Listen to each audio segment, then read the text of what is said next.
নির্বাচন কমিশন পশ্চিমবঙ্গে এসে তাদের গুনতি, যেটা জনগণনা মানে ভোটার গণনা, এটা করতে গেলে কার উপর ভরসা করবে?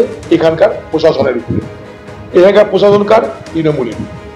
তাহলে কে কার বিরুদ্ধে লড়ছে বুঝতেই পারছো। কে কার বিরুদ্ধে লড়ছে? তাহলে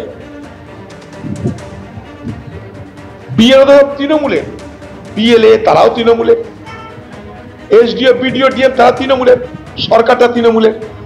নির্বাচন কমিশনের বাপের ক্ষমতা আছে এখানকার সরকারের যে পরিকাঠামো সেটাকে বাদ দিয়ে নিজেরা গুনতি করতে। দুটো জিনিস এখানে পরিষ্কার। এক, প্রথম দিন থেকে আমরা অভিযোগ করে এসেছি নির্বাচন কমিশন বিজেপির দালালি করছে। রাহুল গান্ধীর অভিযোগ, কংগ্রেস পার্টির অভিযোগ। আজকে লক্ষ্য করে দেখুন, নির্বাচন কমিশন তার যে কাজ, সেই কাজের জন্য যখন সমালোচিত হচ্ছে, তখন সে নির্বাচন কমিশনের পাশে প্রথম যে শক্তিটা এসে দাঁড়াচ্ছে তার নাম বিজেপি। সব বিজেপি নেতার মুখে একই কথা, এসআইআর আর নির্বাচন কমিশন। এসআইআর নিয়ে তুঙ্গে সংঘাত, নির্বাচন কমিশনকে নিশানা চন্দ্রিমা ভট্টাচার্যের। মুখ্য নির্বাচন কমিশনার নিরপেক্ষতা দেখাতে পারছেন না, নির্বাচন কমিশনের নিরপেক্ষতা বজায় থাকছে না, ভোটার তালিকা থেকে ভোটারদের নাম বাদ দিচ্ছে। যারা নির্বাচিত করেছেন তারা অবৈধ হলে নির্বাচিতরা কি করে বৈধ? প্রশ্ন তুললেন চন্দ্রিমা ভট্টাচার্য। নির্বাচন কমিশনার তিনি চিফ যিনি ইলেকশন কমিশনার, মুখ্য নির্বাচন কমিশনার, তিনি কিন্তু তার নিরপেক্ষতা দেখাতে পারছেন না।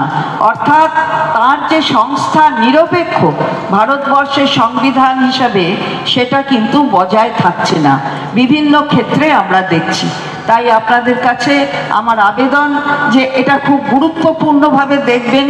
যদি তারা অবৈধ হয় তাহলে তারা যে ভোট দিয়ে বিভিন্ন রাজ্যে, বিজেপি শাসিত রাজ্য, সেই রাজ্যগুলোয় ভোট দিয়ে নির্বাচন করলো, সেখানে শাসন ক্ষমতায় বিজেপি, কেন্দ্রের সরকারে 14, 19, 24 বিজেপি, তাহলে তারা স্টেপ ডাউন করুক, না হলে আমরা এই ধরনের কাজকে সমর্থন করি না।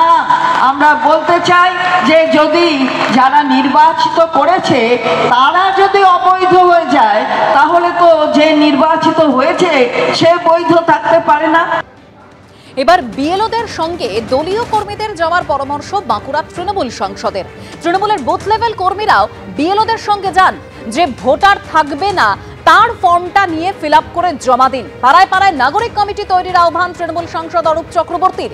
সিমলাপালে বিজয় সম্মেলনের মঞ্চ থেকে এই আহ্বান অরূপ চক্রবর্তীর। বিএলওদের সঙ্গে যাবেন না, কেন্দ্রীয় বাহিনী গুলি লাঠি চালাতে পারে, পাল্টা হুঙ্কার বাঁকুড়ার প্রাক্তন বিজেপি সাংসদ সুভাষ সরকারের। বাংলাদেশ 1 কোটি মানুষের ভোটার লিস্টের নাম যাতে কাটা যায় তার একটা সুচিন্তিত পরিকল্পনা চলছে। যারা বুথের তৃণমূল কর্মীরা আছেন তাদেরকে অনুরোধ করব, তৈরি থাকুন। বিএলওরা যখন সঙ্গে যাবে আপনারা সঙ্গে যাবেন। যে ভোটার থাকবে না তার ফর্মটা নিয়ে নেবেন, তার ফর্মটা ফিল আপ করে আপনারা জমা দেবেন। কেউ যেন ভোটার লিস্ট থেকে বাদ না পড়ে। গ্রামে গ্রামে পাড়ায় পাড়ায় নাগরিক কমিটি তৈরি করুন। আমার গায়ের কোন লোকের ভোটার লিস্টের নাম বাদ দেওয়া যাবে না। ঐক্যবদ্ধ আন্দোলন হবে, পাড়ায় পাড়ায় নাগরিক কমিটি হবে, কারো ভোটার লিস্ট থেকে নাম বাদ দিতে দেব না। বিএলওর সঙ্গে দলীয় কর্মীরা যাবে কেন?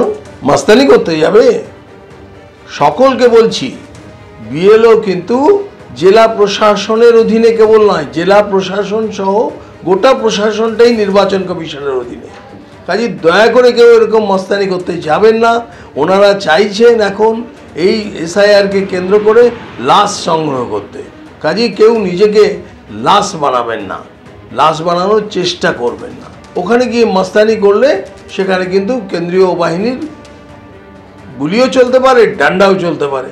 কাজে কোনো রকম মস্তানি একদম ঠিক হবে না। যিনি অনুপস্থিত থাকবেন তিনি নিজে ফিল আপ করবেন।